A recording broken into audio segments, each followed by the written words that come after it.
Imagine an empire so vast, so powerful, it just seemed totally unstoppable. Now think about this. What would it possibly take for just one woman pushed right to the absolute edge to not just, resist, but to unleash this torrent of fury, enough to shake that very empire right to its core? Today we're doing a deep dive into the incredible, but also brutal story of Boudica, the warrior queen of the Iceni. So our mission really is to take you on this journey. We'll go through the Roman invasion of Britain, look at the specific things that kicked off Boudica's legendary rebellion. Spark, yeah. Exactly. And the devastating trail of destruction she left behind and, the lasting impact of her defiance. We'll unpack the moments, the surprising details, and the real human drama behind this huge clash. And our deep dive today, it's grounded in excerpts from Boudica, warrior queen of the Iceni.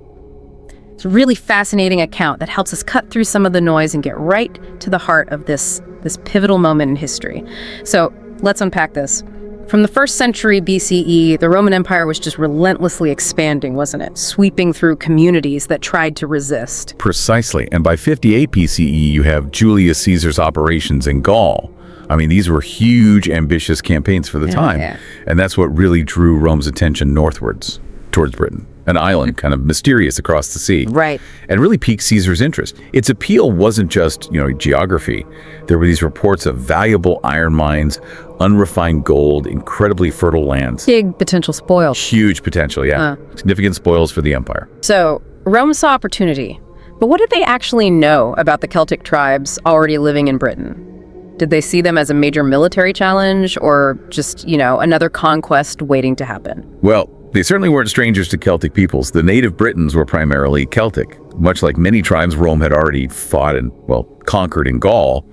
And they had this formidable reputation. Before battles, they paint their faces with woad, those berry dyes. Yeah, the blue paint. Exactly, creating this terrifying look. And they were known for these wild, chilling screams meant to just terrify their enemies. Roman forces knew about these tactics from fighting Celtic relatives on the continent, so they knew it wasn't going to be a walkover. Yet, despite Seymour being this military genius in Rome's power, his campaigns in Britain, they only resulted in minor gains. No permanent success. He went back to Europe. Why do you think he pulled back? What did that signal? Maybe about Rome's priorities, or perhaps the Britain's resistance? It's fascinating, isn't it? It tells us even Caesar had his limits. His main focus was really consolidating power in Gaul and managing the complex politics back in Rome. Britain, while it looked appealing, maybe wasn't strategically critical enough right then to justify the full sustained effort needed for a complete conquest. Right. So the Britain question, as you called it, it was sort of put on hold in Rome for quite a long time, maybe signaling the Britons were, a tougher nut to crack than first thought. Okay, so fast forward to 39 CE. Suddenly, Rome's interest is back on Britain. What was the new trigger? The casus belli. That came with the death of Cunobeline. He was a powerful king of the Cativoloni, a really prominent Briton tribe. His two sons, Caraticus and Togodumnus, they were fiercely anti-Roman, and they started raiding tribes to the south, tribes that were actually allied with Rome. So that gave Rome the excuse. Exactly. For an empire always kind of looking for a reason to expand, this was the perfect pretext, the trigger they needed to justify a full-scale invasion. And invade they did. Emperor Claudius sent 4 legions, under Aulus Plotius, who was a distinguished senator. A big commitment. Yeah. They landed near modern-day Kent in 43 CE. And it wasn't long before they clashed with Cunobeline's forces near the River Medway. It was a long fight, apparently, but Rome won. Yeah, a crucial victory. After that, Togodumnus was captured and killed.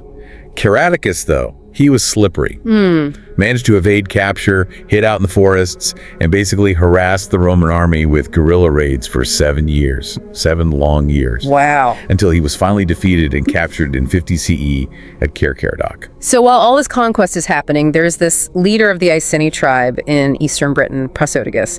He takes a different approach, an alliance. That's right. He formed an alliance with the Romans. Rome allowed him sort of independent rule, but on the condition he paid taxes and gave them political support. Okay. And what's really striking here is Prasutagus' belief, or maybe hope, that this deal would eventually lead to him and his family getting Roman citizenship. A big deal back then. Huge.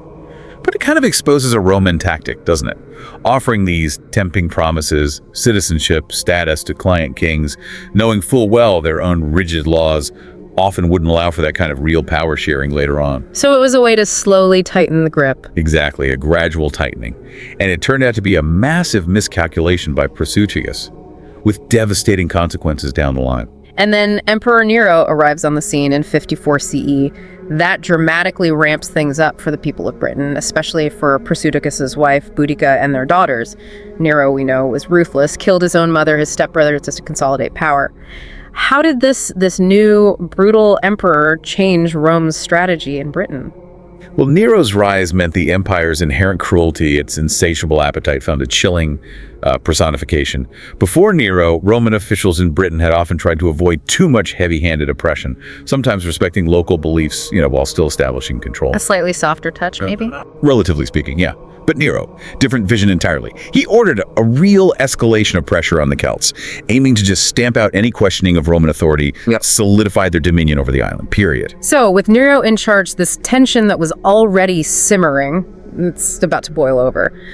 In 60 CE, King Prasutagus dies. And in his will, he tries this last gamble to secure his family's future. Leaves half his lands to Emperor Nero, the other half to his wife Boudica and their 2 daughters, hoping this keeps the alliance going. It was a hopeful gesture, you could say, but ultimately tragic. As soon as he died, Quietus Decianus, the Roman procurator in Britannia, shows up in Iceni territory. And this is where that crucial cultural clash just explodes. How so? Well, Britain tribes, unlike Romans, saw men and women as equals in inheritance. Roman law absolutely denied women the right to be heirs. Full stop. So Quietus Decianus, without blinking, declares that all of Prasutagus' lands now rightfully belong to Emperor Nero. Not half. All of it. And Boudica, fiercely resolute, the accounts say, refused to yield her lands. Absolutely refused. And the consequences, they were horrific.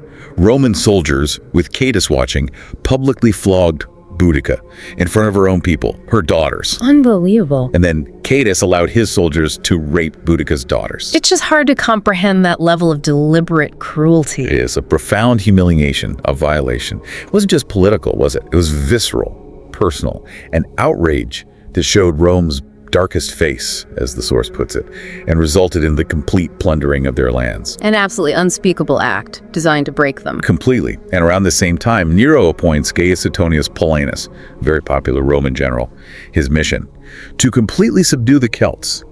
Paulinus had this formidable background. Back in 42 CE, he was the first Roman to cross the Atlas Mountains.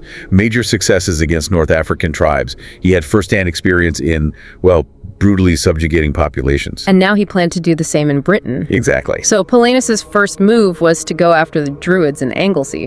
Why target them specifically? Why was that so provocative? It was a calculated move. Maybe psychological warfare, but it backfired spectacularly. The Druids were incredibly sacred to the Britons. They were healers, spiritual guides, sorcerers even. Central to their culture. Absolutely central. So news of Rome attacking these revered figures, it caused immense unrest across the tribes, created this explosive atmosphere. And this was the opportunity Boudica needed, this widespread discontent now boiling over. She could turn it to her advantage. Her job was simple, in a way. Unite the angry locals against the common enemy. And she didn't waste any time, did she? Called a meeting straight away, rallied support from powerful anti-Roman tribes nearby, the Trinovantes, Tessares, Sulu Wrestler, Catuvillani. That's right. And she gave this incredibly powerful speech, calling on them to fight for religious freedom, for self-governance, their own laws, liberation from Rome. What's striking is how little effort it apparently took to get that support. She just had to fan the flames of resentment that had been smoldering there for years. It sounds like it became more than just a military campaign then. Oh, absolutely. Boudica's army swelled incredibly quickly. Men, women, the elderly, even children. Basically anyone who could fight Rome joined up. When you see an entire population mobilizing like that, farmers, elders taking up arms, it shows the fight isn't just about land or politics. It's about survival, existence. Losing meant losing everything, their culture, their identity. So with this huge, desperate army, Boudica's first target is Camulodunum, Colchester today, the most important Roman city in Britain, a real symbol of their power. Her aim must have been to give her army a big morale boost, a belief they could win. Definitely. And Camulodunum was vulnerable, a perfect storm, really, of Roman arrogance and bad timing. How so? Well, it was built Roman style, but crucially, it had no walls. The Romans just didn't think walls were necessary in what they saw as a pacified area. Complacent. Very. And Worse, Paulinus had taken the city's garrison with him to fight the Druids, leaving Camulodunum virtually defenseless. The city leaders panicked, sent a desperate plea to Catasticianus. Remember him? The procurator who started it all. That's the one. He sent just 200 soldiers. 200. Against Boudica's massive army. That's insane. It was hopelessly inadequate. And then 2,000 Roman soldiers from the 9th Legion nearby tried to come help the city. Okay, reinforcement. They were ambushed by Boudica's forces, wiped out, annihilated. So the city was doomed. Completely. The Celts just poured in, and Boudica, she ordered her army to kill everyone, no mercy, especially, the accounts suggest, for Roman children, mirroring the lack of mercy shown to her own daughters. The atrocity was total, slaughtering men, women, children, burning, hanging, torture, everyone in the city. When Paulinus heard about this, he was still busy with the Druids. He had a grim choice, didn't he? A terrible dilemma. Abandon his campaign against the Druids. That risks looking weak, maybe emboldening the Celts even more, or let other Roman cities get destroyed. What did he do? He chose speed. Finished off the Druids quickly, then sent a reconnaissance unit towards Camulodunum, with his main legions following close behind. Deal with the immediate fire first. Meanwhile, Boudica's next target, Londinium, London, founded not long before, in 43 CE. A major trade hub, lots of merchants, travelers, Roman officials. Right. Paulinus actually got to Londinium just ahead of Boudica's army. But he quickly saw he couldn't possibly defend it without his main legions, who were still marching. So he had to abandon it. He made the tough call, abandoned the city, rode north with his cavalry to meet his approaching forces. And Boudica's army marched in. Yes, and enacted brutal revenge for what happened to her and her daughters. Massacred the Roman inhabitants, burned the city flat, destroying a major Roman trade center like Londinium. It didn't just dent Roman prestige, it massively boosted Celtic morale. Any doubts they had about being able to beat Rome, probably gone. It fueled their belief, their desire for victory. It says even farmers, peasants, prisoners, people who'd never fought were now eager to take on the Roman army. They saw their strength and unity. A real psychological shift, a turning point in their collective mindset, absolutely. And the destruction didn't stop there. Verulamium St. Albans today was next on her route north.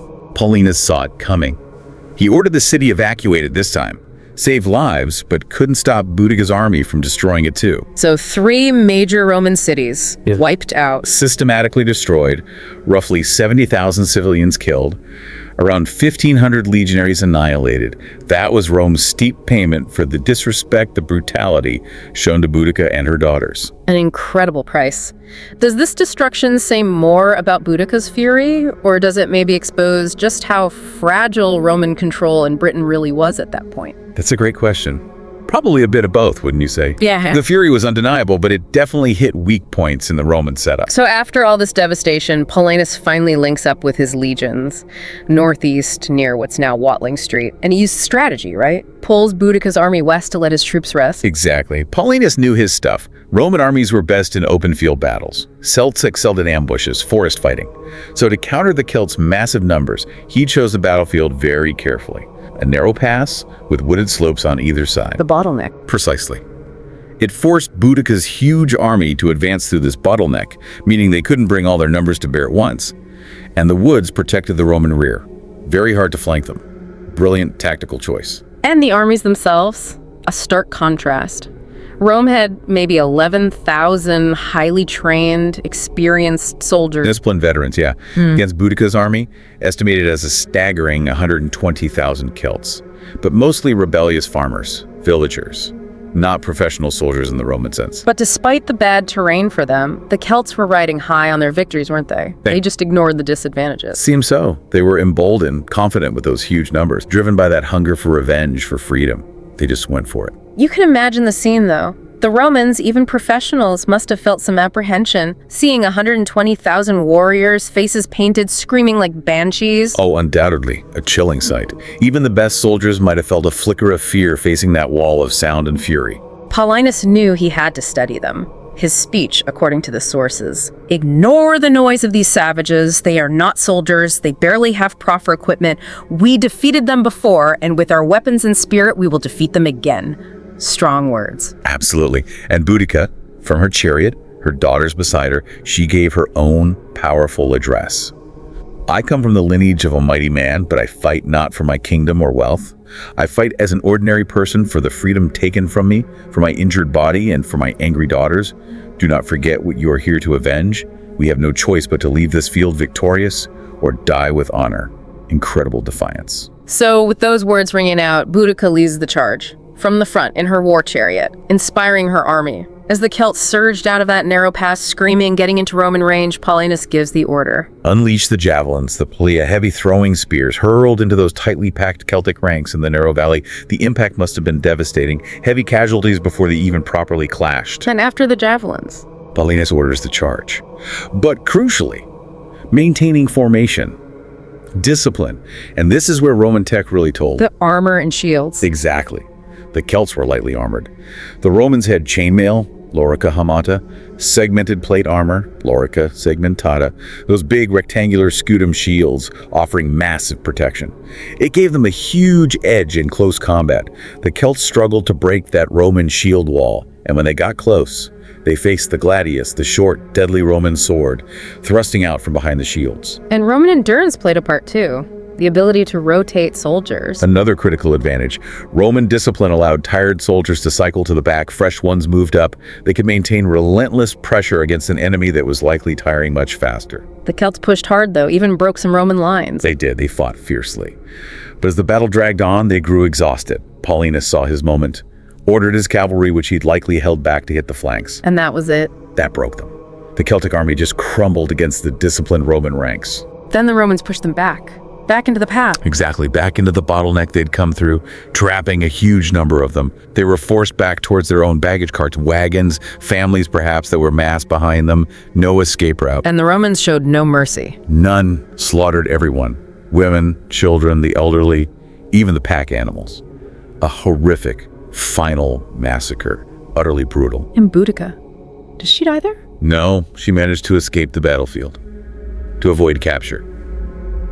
But true to her words before the fight, it's widely believed she took poison she carried with her, chose to die honorably as a free Briton rather than fall into Roman hands. So she was defeated in the end, but what a message she sent. Rome refused to recognize her as queen, humiliated her, violated her daughters, and she showed them the devastating power of a queen's and a mother's fury. Absolutely. Tens of thousands of Roman lives lost because of her rebellion. An incredible toll. Yet you can imagine maybe a lingering sadness for her, not having delivered that final knockout blow to Rome. And looking at the bigger picture, Rome brutally crushed the uprising, yes, but they paid a huge price. 3 cities destroyed, all those lives lost. More than that, though, Boudica's revolt proved contagious. It became this potent symbol, a dangerous source of inspiration. It planted this seed of fear in Rome, didn't it? A perpetual worry that new Boudicas could just pop up anywhere, anytime to challenge their rule. That fear must have shaped how they governed Britain afterwards. Definitely. It had a lasting impact on Roman policy there for generations. So the story of Boudica, it's clearly more than just a historical footnote. It's this raw testament to defiance, isn't it? A really brutal chapter highlighting the true cost of empire, of ambition, and the fierce spirit of people pushed too far. It really is. Her uprising forces us to think about what happens when people are occupied, humiliated, how far they'll go. It really makes you think, doesn't it? Boudica's absolute refusal to be silenced, even facing impossible odds, what does that tell us about real power, maybe power beyond just armies and empires? How do these kinds of defiant acts echo down through history, shaping nations, inspiring people still fighting for freedom today? Something to consider.